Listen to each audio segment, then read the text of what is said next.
ಉಕ್ರೇನ್ನಲ್ಲಿ ಇದ್ದಂತಹ ಖನಿಜ ಸಂಪತ್ತಿಗೋಸ್ಕರವಾಗಿಯೇ ಯುದ್ಧ ನಡೆದು ಹೋಯ್ತಾ ಇಲ್ಲಿ. ರಷ್ಯಾ ಯುಕ್ರೇನ್ ಯುದ್ಧ ನಡೀತಾ ಇತ್ತು, 3 ವರ್ಷಗಳಾಯಿತು. ಲಕ್ಷಾಂತರ ಜನ ಸೈನಿಕರು ಸತ್ತರು, 20 ಲಕ್ಷಕ್ಕಿಂತ ಹೆಚ್ಚಿನ ಮಕ್ಕಳು ಅತಂತ್ರರಾದರು.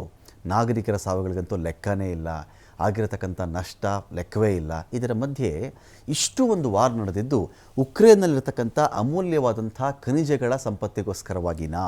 ಇದೀಗ ಈ ಅಮೂಲ್ಯ ಖನಿಜ ಸಂಪತ್ತಿನ ವಶಪಡಿಸ್ಕೊಳ್ಬೇಕು ಅಂಥೇಳಿ ಟ್ರಂಪ್ ಏನಾದರೂ ಸಂಚು ಮಾಡ್ತಾ ಇದ್ದಾರಾ ಇಲ್ಲಿ?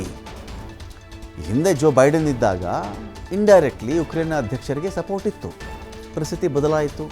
ರಷ್ಯಾದೊಂದಿಗೆ ಇದೇ ಡೊನಾಲ್ಡ್ ಟ್ರಂಪ್ ಇದ್ದಾರಲ್ಲ, ಹಳೆ ಉದ್ಯಮಿ ಡೊನಾಲ್ಡ್ ಟ್ರಂಪ್ ಈಗ ಶುರುವಾದಂಥ ಉದ್ಯಮಿಯಲ್ಲ, ಹಳೆ ಉದ್ಯಮಿ. ರಷ್ಯಾ ಜೊತೆಯಲ್ಲಿ ಅವರ ಉದ್ಯಮ ಪಾಲುದಾರಿಕೆ ವಿಚಾರಗಳು ಬಹಳಷ್ಟಿತ್ತು. ಒಮ್ಮೆ ಅಮೆರಿಕಾದಲ್ಲಿ ಇದರ ಬಗ್ಗೆ ದೊಡ್ಡ ಒಂದು ವಿಚಾರ ಕೂಡ ಆಚೆ ಬಂದಿತ್ತು. ರಷ್ಯಾ ವಿಚಾರದಲ್ಲಿ ಟ್ರಂಪ್ ಅವರ ಮಗ ಲಂಚ ಕೊಟ್ಟಿದ್ದಾರೆ, ಹಾಗೆ ಹೇಗೆ ಅಂತ ಚುನಾವಣಾ ಟೈಮಲ್ಲೇ ದೊಡ್ಡ ಮಟ್ಟದಲ್ಲಿತ್ತು.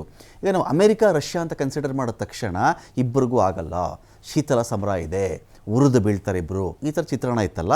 ಆದರೆ ಉದ್ಯಮಿಗಳು ಒಂದು ದೇಶದ ಮುಖ್ಯಸ್ಥರಾಗ್ಬಿಟ್ಟಾಗ ಏನಾಗುತ್ತೆ ಅಂತ ಹೇಳಿದ್ರೆ, ಉದ್ಯಮಿಗೆ ಉದ್ಯಮದ ಇಂಟ್ರೆಸ್ಟ್ ಮಾತ್ರ ಇರುತ್ತೆ, ತನ್ನ ಉದ್ಯಮದ ಇಂಟ್ರೆಸ್ಟ್ ಮಾತ್ರ.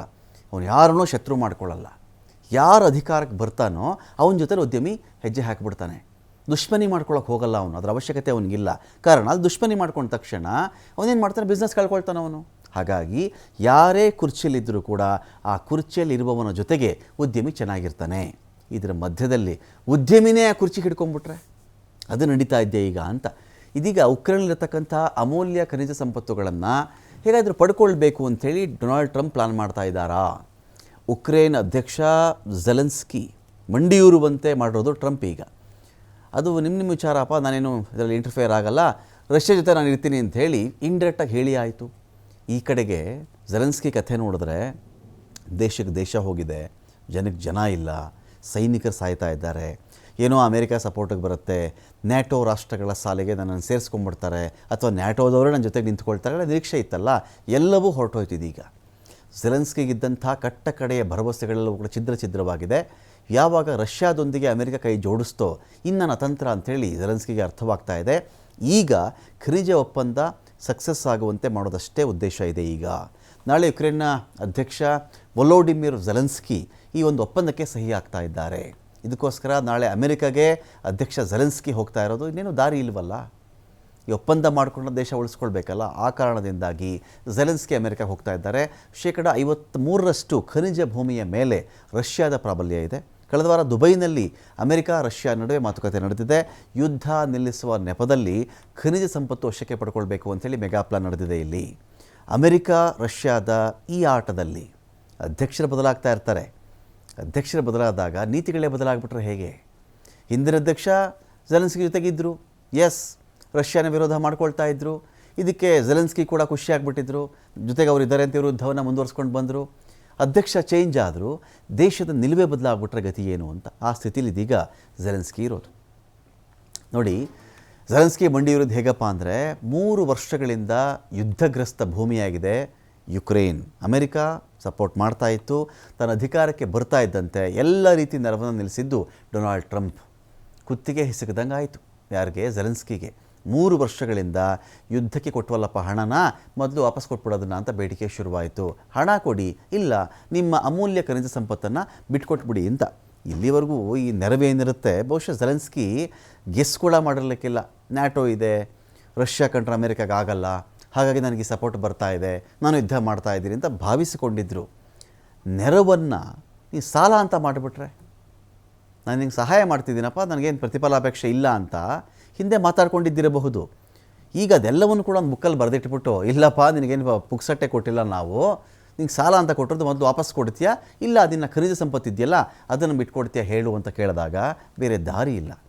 ಅಮೆರಿಕದ ನೆರವಿಲ್ಲದೆ ಅಸಹಾಯಕರಾಗಿರೋದು ಉಕ್ರೇನ್ನ ಅಧ್ಯಕ್ಷ ಝೆಲೆನ್ಸ್ಕಿ.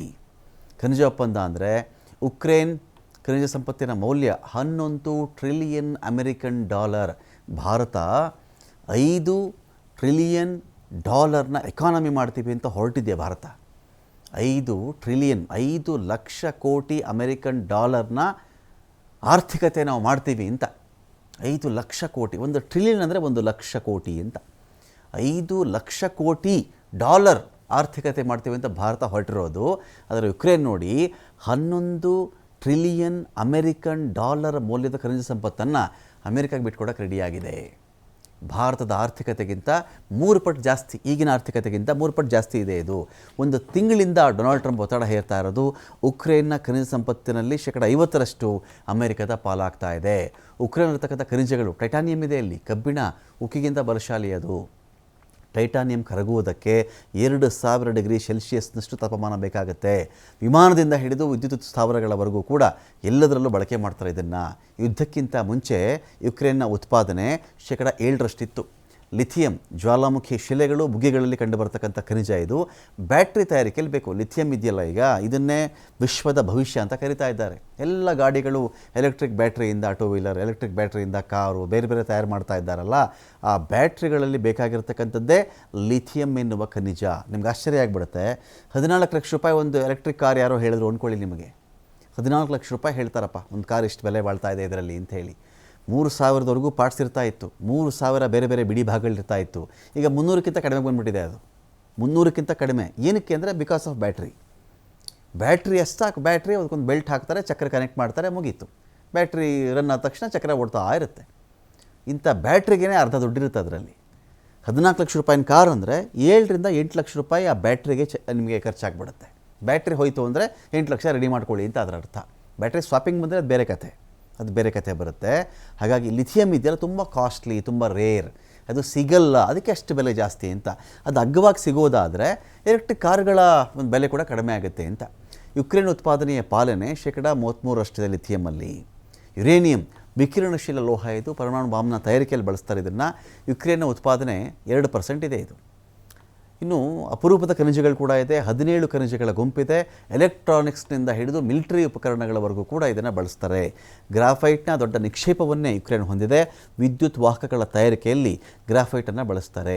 ಅಮೆರಿಕಾಗೆ ಲಾಭ ಹೇಗೆ ಅಂದರೆ, ಉಕ್ರೇನ್ನ ಅಪರೂಪದ ಖನಿಜಗಳಲ್ಲಿ 50% ವಶಕ್ಕೆ ಅಮೆರಿಕ ಸಂಚು ಮಾಡಿದೆ ಇದೀಗ. ಗ್ರಾಫೈಟ್, ಯುರೇನಿಯಂ, ಟೈಟಾನಿಯಂ, ಲಿಥಿಯಂ ಖನಿಜಗಳು ಸಿಗ್ತಾ ಇವೆ ಅಲ್ಲಿ. ಇವೆಲ್ಲವನ್ನು ಕೂಡ ತಾನು ಇಟ್ಕೊಂಡ್ರೆ ಹೆಲ್ಪ್ ಆಗುತ್ತೆ ಅಂತ. ನಿಮಗಿನ್ನೂ ಆಶ್ಚರ್ಯ ಆಗುತ್ತೆ. ಇದರಲ್ಲಿ ಹೇಳ್ತೀನಿ ನೋಡಿ, ಈಗ ಅಸಲಿ ವಿಷಯ ಇಲ್ಲಿದೆ. ಟೆಸ್ಲಾ ಕಾರುಗಳಿದೆಯಲ್ಲ, ಟೆಸ್ಲಾ ಕಾರ್ ತಯಾರು ಮಾಡುತ್ತೆ ಎಲಾನ್ ಮಸ್ಕ್ನ ಟೆಸ್ಲಾ ಕಾರುಗಳಂತ ಹೇಳಿದ್ರೆ ಅದು ಬ್ಯಾಟ್ರಿ ಚಾಲಿತ ಕಾರುಗಳು ಅಂತ ಬಿಡಿಸಿ ಹೇಳಬೇಕಾಗಿಲ್ಲ. ಎಲೆಕ್ಟ್ರಾನಿಕ್ ಕಾರುಗಳೆಲ್ಲವೂ ಕೂಡ ಬ್ಯಾಟ್ರಿಗಳಿಂದ ರೆಡಿ ಆಗುತ್ತೆ. ಇವೆಲ್ಲವೂ ಕೂಡ ಈ ಎಲೆಕ್ಟ್ರಾನಿಕ್ ಕಾರ್ಗೆ ಏನು ಬೇಕು ನಿಮಗೆ? ಲಿಥಿಯಂ ಬೇಕು. ಲಿಥಿಯಮ್ಮೇ ಕಾಸ್ಟ್ಲಿ, ರೇರ್ ಅನ್ನೋದು ಕಾಸ್ಟ್ಲಿ. ಉಕ್ರೇನಿಂದ ವಶಪಡಿಸ್ಕೊಂಡ್ಬಿಟ್ರೆ ಈ ಕಡೆ ಉದ್ಯಮಿ, ಈ ಕಡೆ ಟ್ರಂಪು ಉದ್ಯಮಿನೇ, ಎಲಾನ್ ಮಸ್ಕು ಉದ್ಯಮಿನೇ. ಲಿಥಿಯಂ ಸಿಕ್ಕಿಬಿಟ್ರೆ ತನ್ನ ಕಾರ್ ಉದ್ಯಮ ಅದ್ಭುತ ಆಗಿಬಿಡುತ್ತಲ್ಲ. ಬರೀ ಅಷ್ಟೇನಾ, ಸ್ಪೇಸ್ ಎಕ್ಸ್ ಅಂತ ಹೇಳಿ ಈತನ ಬಾಹ್ಯಾಕಾಶ ಕಾರ್ಯಾಚರಣೆಯ ಒಂದು ಸಂಸ್ಥೆ ಇದೆ, ನಾಸಾ ಥರ. ಇದೀಗ ನಾಸಾನೇ ಡೌನ್ ಮಾಡಬೇಕು ಅಂತ ಪ್ಲಾನ್ ಮಾಡ್ತಾ ಇದ್ದಾರೆ. ನಾಸಾನ ಡೌನ್ ಮಾಡಿದಾಗ ಈತನ ಖಾಸಗಿ ಸ್ಪೇಸ್ ಎಕ್ಸ್ ಇದೆಯಲ್ಲ, ಇದು ಇಂಪ್ರೂವ್ ಆಗುತ್ತೆ ಅಂತ. ಇದಕ್ಕೇನು ಬೇಕು? ಇದಕ್ಕೂ ಲಿಥಿಯಮ್ಮೇ ಬೇಕು. ಅನೇಕ ಲೋಹಗಳು ಬೇಕಾಗ್ತವೆ. ಇದನ್ನು ಯುಕ್ರೇನಿಂದ ಪಡ್ಕೊಂಡು ಬಿಟ್ರೆ ಮುಗೀತಲ್ಲ ಅಲ್ಲಿಗೆ. ತನ್ನ ಉದ್ಯಮನೂ ಆಯಿತು, ಉಕ್ರೇನಿಂದ ಜಾಸ್ತಿ ಅಗ್ಗದ ಬೆಲೆಗೆ ಸಿಕ್ಕಂತೆಯೂ ಆಯಿತು. ಅಮೆರಿಕ ಹೇಳಿದಾಗ ಉಕ್ರೇನ್ ಕೇಳಲೇಬೇಕು. ಹೋವಿಟ್ಸರ್ ಗನ್ಗಳಂತ ಬರ್ತಾವಲ್ವಾ, ಅದರಿಂದ ಹಿಡಿದು ಮೊಬೈಲ್ ಚಿಪ್ಗಳವರೆಗೂ ಕೂಡ ಈ ಲೋಹಗಳೇ ಬೇಕಾಗುತ್ತೆ. ಉಕ್ರೇನ್ನ ಲುಹಾನ್ಸ್ಕ್, ಡೊನೆಟ್ಸ್ಕ್, ಝಪೋರಿಜಿಯಾ, ಖೆರ್ಸಾನ್ ಪ್ರಸ್ತುತ ರಷ್ಯಾದ ವಶದಲ್ಲಿವೆ. ಇವೆಲ್ಲವೂ ಕೂಡ ಈ ಪ್ರಾಂತ್ಯಗಳು ಉಕ್ರೇನ್ನ ಒಟ್ಟು ಖನಿಜದಲ್ಲಿ 53% ಹೊಂದಿವೆ. 6 ಟ್ರಿಲಿಯನ್ ಪೌಂಡ್ ಅಂದರೆ ಸುಮಾರು 660 ಲಕ್ಷ ಕೋಟಿ ರೂಪಾಯಿ ಮೌಲ್ಯದ ಸಂಪತ್ತಿದು. ಈ ಪ್ರಾಂತ್ಯಗಳ ಮೇಲೆ 2022ರಿಂದ ರಷ್ಯಾ ಅಧ್ಯಕ್ಷ ಪುಟಿನ್ ಪ್ರಾಬಲ್ಯ ಕೂಡ ಇಲ್ಲಿದೆ.